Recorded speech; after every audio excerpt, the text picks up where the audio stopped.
যে আপনি শিলাকি জাবানি নিয়ে দাঁড়ায় আছেন কিন্তু আপনার তবলাবাদক নাই। এখন মনেও করেন আমি এটা লিখছি এবং আপনি কষ্ট পাইছেন, সবার কাছে আমি সরি বলতেছি।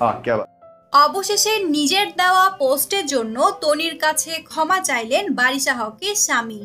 সম্প্রতি ঘটে যাওয়া তনি আর বারিশার মধ্যকার লড়াইয়ের কথা আমরা সবাই জানি।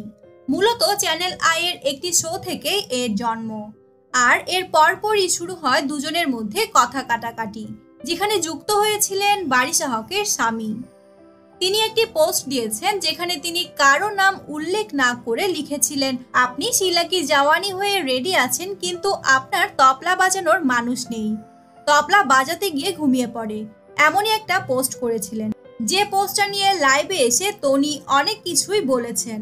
তনি জানিয়েছিলেন এই পোস্টটাতে অনেক বেশি কষ্ট পেয়েছেন তিনি, কিন্তু এইবার এই সব কিছু নিয়ে সরাসরি মুখ খুলল বারিশা ও তার স্বামী। বারিশা হক বলেন তার মনে হয়েছে সেই টক শোতে নিয়ে তাকে ব্যক্তিগতভাবে আক্রমণ করা হয়েছে। এসব ব্যক্তিগত আক্রমণের জন্য তিনি খুবই কষ্ট পেয়েছেন, কিন্তু তিনি কখনোই চ্যানেল আইকে বলেননি সেই সিনগুলো ডিলিট করে দিতে। এদিকে আরজে নীরবও বারিশার স্বামীর সেই স্ট্যাটাস নিয়ে প্রশ্ন করেছেন। তখন বারিশার স্বামী বলেন এই স্ট্যাটাসটি তিনি তনির জন্য দেননি। এছাড়া তিনি নাকি সারাদিন এতটাই ব্যস্ত ছিলেন যে তনি আর বারিশার কথা জানতেনই না, যে তাদের মধ্যে ছোটখাটো ঝামেলা হয়েছে।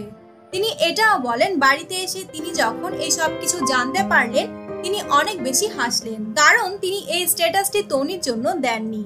কিন্তু তিনি শেষে গিয়ে বলেন, যদিও আমি স্ট্যাটাসটি তনি আপুর জন্য দেইনি, তবুও উনি যদি মনে কষ্ট পেয়ে থাকেন আমি ওনার কাছে ক্ষমা চাইছি, কিন্তু আমি পার্সোনালি কাউকে মিন করে এই স্ট্যাটাসটি দিইনি। বারিশা বলেন, আমার আর তনি আপুর মধ্যে যতটা না ঝামেলা হয়েছে সোশ্যাল মিডিয়ার মানুষগুলো তার চেয়ে বেশি মজা নিচ্ছে। সোশ্যাল মিডিয়ার কারণেই নাকি এই বিষয়টা অনেক বড় হয়ে গেছে।